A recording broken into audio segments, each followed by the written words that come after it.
여러분, 링컨 하면 딱 떠오르는 이미지가 있죠? 노예 해방의 아버지, 위대한 인권운동가, 다들 이렇게 알고 있잖아요. 근데 사실은요, 링컨의 진짜 속마음은 우리가 생각하는 것과 좀 달랐습니다. 이거 완전 반전이에요. 링컨이 처음부터 노예제 폐지를 원한 건 아니었거든요. 그는 주로 연방을 유지하는 것에 관심이 많았어요. 노예제는 부수적인 문제였죠. 그의 목표는 단 하나, 미국을 분열시키지 않는 거였어요. 실제로 링컨은 만약 노예제를 유지해서라도 연방을 구할 수 있다면 그렇게 하겠다고 말했어요. 진짜 충격이죠? 우리가 알던 링컨과는 좀 다른 모습인데요. 남부주들이 연방을 탈퇴하자 그는 전쟁을 피할 수 없다는 것을 알았죠. 노예 해방 선언은 전쟁 승리를 위한 전략적 도구였어요. 남부의 전쟁 수행 능력을 약화시키고 북부의 흑인 병사를 확보하기 위함이었죠. 이 선언은 국경 노예제는 적용되지 않았다는 사실 알고 계셨나요? 그는 흑인들이 백인과 동등한 사회적, 정치적 권리를 가져야 한다고 생각하지 않았어요. 오히려 흑인들을 아프리카나 중남미로 이주시키는 식민화 계획을 지지했죠. 링컨의 연설을 보면 흑인들의 자유에 대한 언급은 많지만 평등은 거의 없어요. 물론 그의 최종 목표는 자유로운 국가였습니다. 거기엔 흑인 노예의 자유도 포함됐죠. 하지만 그게 우리가 생각하는 이상적인 인권운동가의 모습은 아니었던 거예요. 역사는 승자의 기록이잖아요. 링컨은 연방을 구한 영웅으로 기억되어야 했으니까요. 어때요? 우리가 알던 링컨과 좀 다르죠? 역사는 늘 흥미로운 반전이 가득해요. 다음엔 어떤 역사적 인물의 숨겨진 진실을 파헤쳐볼까요? 다들 링컨이 통나무집에서 태어나 검소하게 살았다고 생각하잖아요. 근데 사실은요, 그의 유년기는 생각보다 훨씬 복잡했습니다. 링컨은 1809년 켄터키 통나무집에서 태어났는데 2살 때 이미 땅 분쟁으로 이사했어요. 새 농장에서도 아버지는 땅을 계속 잃었죠. 결국 1816년 링컨이 7살 때 가족은 인디애나로 이주합니다. 인디애나에서 21살까지 살며 대척자의 삶을 경험했죠. 공식 교육은 1년도 못 받았지만 독학으로 지식을 쌓았어요. 이 시기 링컨은 9살의 어머니 낸시를 우유병으로 잃는 슬픔을 겪습니다. 이듬해 아버지는 새어머니 사라 부시 존스턴과 재혼했고요. 새어머니는 링컨에게 큰 영향력을 주며 그를 격려했습니다. 그러니까 통나무집 단칸방에서 쭉 살았던 건 아니라는 거죠. 켄터키에서 인디애나까지 여러 곳을 옮겨 다녔습니다. 어린 시절부터 고난과 변화를 많이 겪었던 인물이에요. 이런 경험들이 훗날 대통령으로서 그를 강하게 만들었겠죠. 링컨의 통나무집 신화는 사실 그의 시작일 뿐이었던 거예요.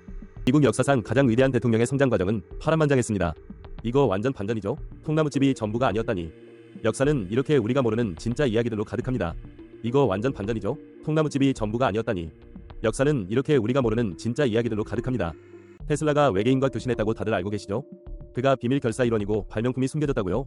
하지만 사실은 테슬라의 천재성이 좀 과장된 거예요. 그는 뛰어난 발명가였지만 외계인은 없었죠. 대중문화가 그의 주장을 극대화해서 신비롭게 만든 거죠. 텔레포트, 죽음의 광선, 대부분 소설 속 이야기예요. 테슬라는 자유에너지를 꿈꿨지만 현실은 달랐어요. 그는 무선전력 전송에 집착했고 일부는 성공했죠. 하지만 전세계 무선전력 전송은 너무 앞서갔어요. 스티븐 킹 소설 다크타워에선 테슬라가 주요 인물이에요. 영화 프레스티지에서는 휴 잭맨이 테슬라를 연기했고요. 스팀펑크 장르에선 테슬라 발명품이 세상을 바꾸는 설정이 많죠. 이런 과장된 묘사가 그의 실제 업적을 가리기도 해요. 교류, AC, 전기의 아버지, 이게 진짜 대단한 거거든요. 우리가 쓰는 모든 전기는 거의 테슬라 덕분이죠. 비밀 결사, 외계인, 그거 다 영화에서나 나오는 이야기예요. 진짜 테슬라는 조용히 세상을 바꾼 천재였어요. SF 영화 속 환상보단 실제 업적에 주목해야겠죠. 이거 완전 반전이죠. 역사는 팩트로 봐야 제맛. 테슬라는 외계인 대신 과학으로 우리에게 빛을 선물했어요. 덴버 너기츠, 금광에서 이름 지었다고요? 사실은 아주 특별한 이유가 있어요. 1967년 덴버 락스로 시작해 곧 덴버 로켓츠가 되었죠. 당시 트럭 회사 이름에서 따왔어요. 꽤 오랫동안 ABA에서 로켓츠로 뛰었죠. 그런데 1974년 NBA 합류를 계획하면서 문제가 생겨요. NBA에 이미 휴스턴 로켓츠가 있었거든요. 두 팀이 같은 이름을 쓸 순 없었죠. 그래서 급하게 새 이름을 찾았고 그때 나온 이름이 바로 덴버 너기츠였던 거예요. NBA 합류를 위한 비상조치였던 거죠. 골드러시 너겟에서 따온 건 맞지만 로켓츠 이름 중복 때문이었다는 거. 이름 바꾸고 1976년 ABA 마지막 챔피언십에 진출했지만 아쉽게 뉴욕 네츠에게 졌죠. 그리고 2023년 드디어 첫 NBA 우승을 차지했어요. ABA 출신 팀 중 두 번째로 NBA 우승을 한 팀이 되었네요. 이름 바꾼 덕분인지 결국 최고가 됐네요. 이거 완전 반전이죠? 역사는 비상사태가 만드는 거네요. 다음번엔 또 어떤 스포츠 역사의 비밀을 파헤쳐볼까요? 이거 완전 반전이죠? 역시 역사는 비상사태가 만드는 거네요. 다음번엔 또 어떤 스포츠 역사의 비밀을 파헤쳐볼까요? 샴페인이 왕실의 고급 술이라고 알고 계시죠? 근데 사실 샴페인은 처음엔 천대받았다는 거 아세요? 17세기 유럽에서 거품은 와인 제조에 실패를 뜻했어요. 완전 반전이죠? 다들 불량품 취급했어요. 병이 자주 터져 악마의 와인으로 불렸죠. 와인병이 터져 저장고 인부들이 많이 다쳤대요. 이 거품 와인을 샴페인이라 부른 건 훨씬 나중이에요. 영국 귀족들이 먼저 거품 와인의 매력에 눈을 떴답니다. 프랑스 왕실에선 처음에 지저분한 술이라고 무시했어요. 샴페인 대중화는 18세기 후반 산업혁명 덕분이죠. 더 튼튼한 유리병과 코르크 막의 기술 덕분이었어요. 샴페인주 포도는 피노누아, 피노메니에, 샤르도네입니다. 놀랍게도 피노블랑, 피노그리 같은 희귀 포도도 쓰여요. 샴페인은 샹파뉴 지역에서만 생산될 때 이 이름이 붙죠. 다른 지역 스파클링 와인은 크레만 같은 다른 이름이에요. 샴페인 거품은 병 안에서 2차 발효를 거쳐 생겨나요. 수십 년간 쌓인 마케팅이 샴페인을 왕실의 술로 만든 거죠. 사실은 거친 역사와 수많은 실패를 딛고 탄생한 술이랍니다. 다음번에 샴페인을 마실 땐 이 반전 역사를 기억해주세요. 역시 역사는 알수록 더 재미있네요. 다들 세종대왕이 치구기를 발명했다고 알고 있죠? 근데 사실 세종대왕은 치구기를 직접 발명하진 않았어요. 정확히는 아들 문종이 세종의 명을 받아 만들었죠. 치구기는 빗물을 모아 강수량을 측정하는 기구였어요. 왜 중요하냐고요? 농사에 엄청난 영향을 줬으니까요. 조선은 세계 최초로 강수량을 체계적으로 기록한 나라였죠. 이 기록이 무려 1770년부터 1907년까지 보존되어 있어요. 놀랍게도 현대 기상청 기록과 비교해도 정확도가 상당해요. 근데 이거 완전 반전. 최초 치구기는 사라졌어요. 지금 남은 건 딱 하나, 금형치구기 뿐이에요. 이 치구기는 영조 13년에 다시 만들어진 거랍니다. 공주 가명에 설치됐던 것으로 무려 국보 561호예요. 세종시절 치구기는 굴이 주조였는데 기술이 대단했죠. 각 지방 관할에 보급되어 전국 강수량을 파악했어요. 치구기 덕분에 조선은 가뭄과 홍수에 효과적으로 대비했죠. 빗물 양으로 농사를 예측했으니 그야말로 과학 영웅이었죠. 결국 세종은 치구기를 발명한 게 아니라 제도화한 거였네요. 그래도 그 업적은 여전히 위대합니다. 역사는 이렇게 아는 만큼 더 재미있어져요. 다음엔 또 어떤 역사 반전을 알려드릴까요? 화차를 단순한 다연장 로켓 발사기로만 알고 계시죠? 고대 한국의 엄청나게 멋진 바주카포처럼 말이에요. 하지만 그건 절반만 아는 사실이에요. 화차는 사실 무시무시한 불술의 였답니다. 신기전이라는 로켓 발사를 최대 200발까지 쏠 수 있었죠. 대부분은 이 모습을 상상하실 거예요. 하지만 여기에 반전이 있어요. 수십 발이 철도 화살도 쏠 수 있었대요. 실제 총신에서 일제사격처럼 발사했죠. 고대 한국의 하이브리드 무기라고 생각해보세요. 로켓 발사기와 슈퍼샷건이 하나로 합쳐진 거죠. 이러한 다재다능함이 엄청난 효과를 발휘했어요. 특히 임진왜란 때 말이에요. 일부 역사학자들은 전쟁의 흐름을 바꿨다고 평가해요.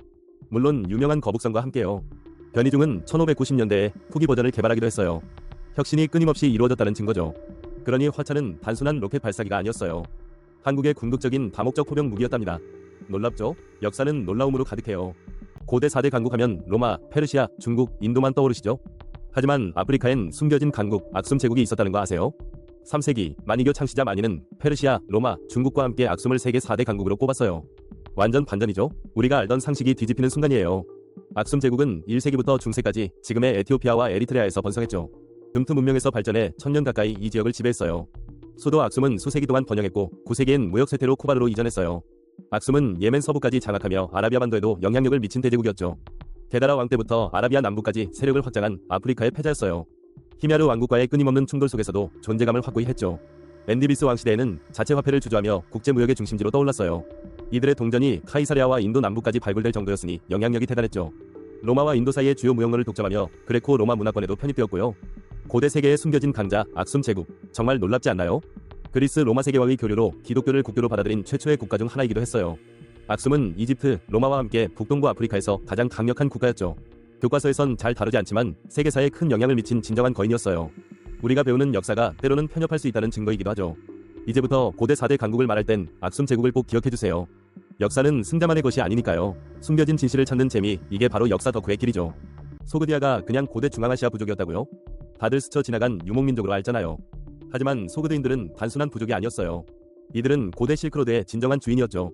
알렉산더 대왕부터 아케메네스 제국까지 수많은 제국들이 이들을 정복하려 했죠. 하지만 소그드인들은 도시국가 형태로 뭉쳐 스스로를 지켰습니다. 이들의 중심은 전설의 도시 사마르칸트였어요.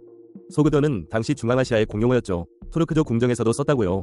언어가 곧 힘이었던 거죠. 교역의 중심은 소그드어였습니다. 소그드 상인들은 비잔틴 제국까지 진출하며 동서양을 이었어요. 중국 당나라에서는 소그드인들이 군과 정부의 고위직에 오르기도 했답니다.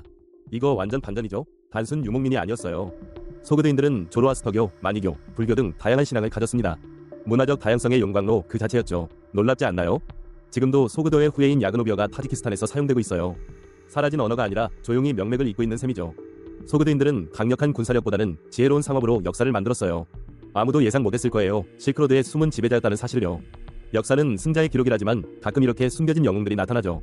소그드인, 그들은 유목민이 아니라 문명의 달이었습니다. 보신각 종이 새해에만 울린다고 아시죠? 물론 맞지만 조선시대엔 매일 울렸어요. 새벽 4시, 밤 10시, 하루 2번 종이 울렸죠. 이 종소리가 도성 문을 여닫는 신호였거든요. 새벽 4시, 파루엔 33번 종을 쳐 문을 열었고요. 밤 10시, 인정엔 33번 종을 쳐 문을 닫았어요. 33번은 불교 33천을 의미 평안을 기원했답니다. 종로라는 이름도 종이 있는 거리에서 유래했어요. 보신각종은 1468년 세조 때 만들어졌죠. 원래 건물은 1395년에 지어졌지만 여러 번 파괴되었고요. 전쟁과 화재로 사라지고 다시 세워지기를 반복했어요. 고종 황제가 1895년에 보신각이란 이름을 하사합니다. 그 뜻은 나라를 지키고 백성을 편안케 한다예요. 화재 시에도 이종으로 비상경보를 울렸답니다. 지금은 새해 자정에만 종소리를 들을 수 있죠. 그마저도 인파로 종각역은 무정자 통과해요. 종소리 들으려다 지하철도 못 타는 아이러니죠. 보신각종은 단순한 종이 아니었어요. 조선 백성의 삶과 시간을 함께한 소중한 존재였죠. 새해만 울린다는 건 잘못된 상식이었답니다.